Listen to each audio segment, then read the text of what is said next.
ԱՊԿ բացահայտել է շինանյութի շուկայում մոտ 4 միլիարդ դրամի ստվերային շրջանառության դեպք։ Պետությանը պատճառվել է առանձնապես խոշոր չափի 1,1 միլիարդ դրամի վնաս։ Հաղորդում է ներկայացվել քննչական կոմիտե առանձնապես խոշոր չափի հարկեր չվճարելու հատկանիշներով նախաձեռնվել է քրեական վարույթ, իրականացվել են խուզարկություններ ընկերության իրավաբանական եւ գործունեության հասցեներում, առգրավվել նախաքննության համար կարևորություն ունեցող փաստաթղթեր, էլեկտրոնային կրիչներ։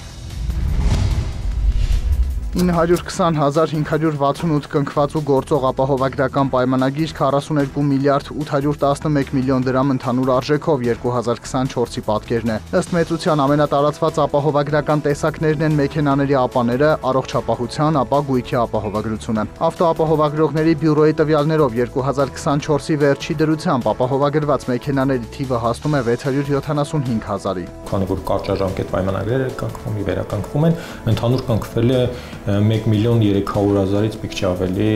պայմանագրեր։ Այս մեքենաների համար հավաքված ապահովագրավճարը մոտ 29.7 միլիարդ դրամի սահմաններում է։ Տարվա ընթացքում 83,300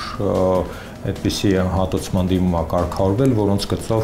մոտ 22 միլիարդ դրամ հատուցում է վճարվել եւ անձնական վնասների գծով եւ գույքային վնասների գծով։ Մասնագետները ապա ոլորտի վերլուծություններն են մատնանշում, պարտադիր ապահովագրության գների ազատականացումից հետո արձանագրվել է թե ապահովագրավճարի, թե հատուցումների աճ։ Ապահովագրության հաջորդ տարածված ուղղության մասին, եթե մեքենաների ապայի տեսակարար կշիռն ընդհանուրի մեջ մեծ է կեսից ավելին, քանի որ պարտադիր է, առողջության ապահովագրությունն այս պահին մեր երկրում կամավոր է, բայց վերջին 3 տարվա ընթացքում կայուն աճ է գրանցում նաև այս ուղղությունը։ Ներկա պահին կարող ենք ասել, որ այն կայուն զբաղեցնում է ապահովագրական ընկերությունների պորտֆելի 30%-ը։ Ինչպես նաև մենք դիտում ենք, որ ապահովագրական ընկերություններում նաև ավելանում են առողջության ապահովագրության կնքվելիք պայմանագրերի քանակը։ Բացի դրանից նաև դիտում ենք առողջության ապահովագրության գծով հատուցումների աճի տեմպ։ Եթե ընդհանուր հատուցումները դիտենք, ապա ավելի քան 37% ապահովագրական ընկերությունների կողմից տրամադրվելիք հատուցումների առողջության ապահովագրության գծով են։ Այս երկու ուղղությունները միասին զբաղեցնում են ապահովագրության ընդհանուր շուկայի շուրջ 80%-ը։ Ռոռոկման սեզոնը քանի դեռ ամբողջությամբ չի սկսվել, ջրօգտագործող ընկերությունների աշխատակիցները Երևանում են վերապատրաստում անցնելու 2017 թվականից մինչև հիմա 111 բնակավայրում 208 կիլոմետր ընդհանուր երկարությամբ ներտնտեսային ցանց են նորոգել, կարևոր մի շարք ուղղություններում պոմպերի ցանցել ինքնահոս սնուցման։ Ռոռոկման համակարգերի արդիականացման $50 միլիոն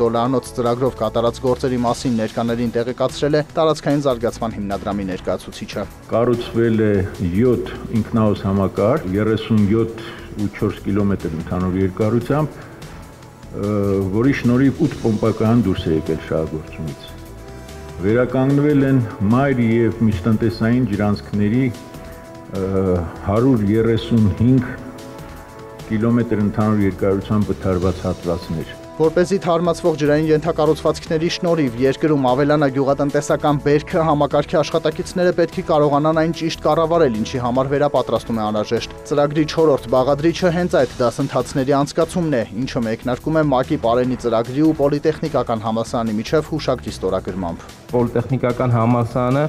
այս եւ մի շարք այլ ուղղություններով իրականացնում է բազմաթիվ ծրագրեր, գործակցելու մասնավոր ոլորտի, պետական ոլորտի, միջազգային գործընկերների եւ ակադեմիական համակազմի մասնակցությամբ, որպեսզի արդյունավետ լինեն ցանկացած ծրագիր։ Պարենային ապահովության մակարդակը Հայաստանում կախված սեզոնից տատանվում է 23-ից 40%-ի սահմաններում, եւ իհարկե ռոռոկման ջուրը շատ մեծ տեղ ունի այս անբավարարության հարցում։ Գեղարքունիքի մարզում 2025 թվականի ապրիլի 25-ի դրությամբ կատարվել է 2428 հեկտար գարնանացան, փոխանցում է Armenpress-ը վկայակոչելով Գեղարքունիքի մարզպետի աշխատակազմի գյուղատնտեսության եւ բնապահպանության վարչությանը։ Մարզի համայնքների տնտեսություններում ցանվել է 2088 հեկտար գարի, 131 հեկտար կարտոֆիլ, 176 հեկտար գարնանացանցորեն, 10 հեկտար վարսակ, 12 հեկտար հաճար, 5 հեկտար ոլոր, 4 հեկտար կերային մշակաբույսեր, 2 հեկտար ոսպ։ Վարդենիս համայնքում կատարվել է 855 հեկտար, Մարտունի համայնքում 727, Գավառում 676, Սևան համայնքում 161, Ճամբարակում 13 հեկտար գարնանացան։ Գարնանացանի տեմպերը դանդաղում են եղանակային անբարենպաստ պայմանների պատճառով։ Լոնդոնի բորսայում Brent ապրանքանիշի հուլիսի մատակարարումների ֆյուչերսների գինը նախորդ օրվա բորսաների փակման պահի ցուցանիշի համեմատ նվազել է 0.2%-ով, կազմելով բարելի դիմաց $64.59։ Նյու Յորքի ապրանքային բորսայում WTI տեսակի նավթի հունիսի մատակարարումների ֆյուչերսային գինը նախորդ օրվա բորսաների փակման պահի ցուցանիշի համեմատ իջել է 0.1%-ով, կազմելով բարելի դիմաց $62.3 ցենտ։ Ոսկու միջազգային գինն աճել է 0.2%-ով եւ 1 ունցիայի դիմաց կազմել $3355։ Բիթքոյնի արժեքը վերջին մեկ օրվա դրությամբ բարձրացել է 0.1%-ով եւ կազմել 1 հատի համար $95178։ Հայաստանի կենտրոնական բանկը տեղեկացրել է, որ ապրիլի 29-ի տվյալով ամերիկյան դոլարը միջինն արժեցել է 389 դրամ 45 լումա, եվրոպական արժույթի գինը կազմել է 443 դրամ 12 լումա, ռուսական ռուբլու արժեքը սահմանվել է 4 դրամ 78 լումա։